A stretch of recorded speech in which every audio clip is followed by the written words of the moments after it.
you've sold a piece of equipment to a customer internationally and it needs to be returned for repair, this video is for you. I'm Kari Crane, editor of Shipping Solutions International Trade Blog Passages. In this video, I'll explain the steps you need to take to import and re-export goods that need repair. But first, make sure you subscribe to this channel so you don't miss any of our basics of exporting videos.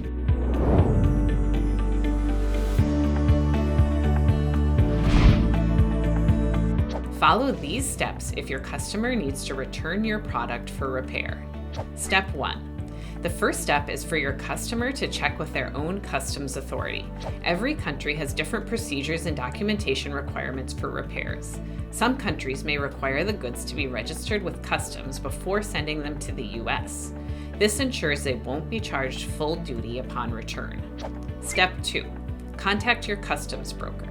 Discuss the import process for repairs with your broker. They can advise on using a Temporary Importation Bond, or TIB, or if they are eligible for import using the Harmonized Tariff Schedule of the US number found in heading 9802. They'll also provide instructions for completing the necessary paperwork. Remember, when you're listed as the importer, even for repairs, you become subject to US Customs and Border Protection regulations. Step 3. Review HTS US Chapter 98. This chapter details situations where imports might be duty-free, but some specific conditions apply. Some of the requirements that must be met include: the goods haven't been improved or advanced in value while abroad, the goods weren't exported with a drawback, the goods are being returned within 3 years of export under the designated HTS US code. There are some additional considerations for foreign-made goods. If the equipment is foreign-made and meets the above conditions, you'll need proof of export within the last 3 years. For example, entry documents, an export invoice, or AES filing records. If goods have been abroad for more than 3 years, they might be subject to duty based on the HTS US classification, unless they meet specific exceptions. Step 4. Prepare commercial documents for import. You or your broker will likely be able to enter the goods duty-free if they haven't been improved. Here's what you need to do. Issue a Materials Return Authorization, or MRA, instructing the customer to prepare a customs invoice stating the goods are of U.S. origin, being returned for repair, have not been advanced in value or improved in condition. Modify this statement for foreign-made goods.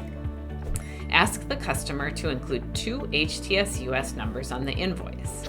1, 9801.00.1055 for US or foreign returned goods, and 2, the specific HTS US number for the item being returned.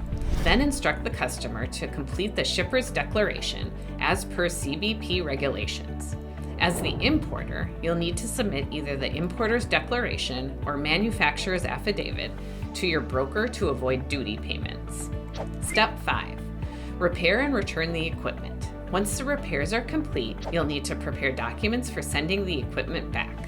These typically include a customs invoice, packing list, and potentially an EEI filing. Congratulations, you've successfully navigated the repair process and returned the equipment to your customer quickly and efficiently.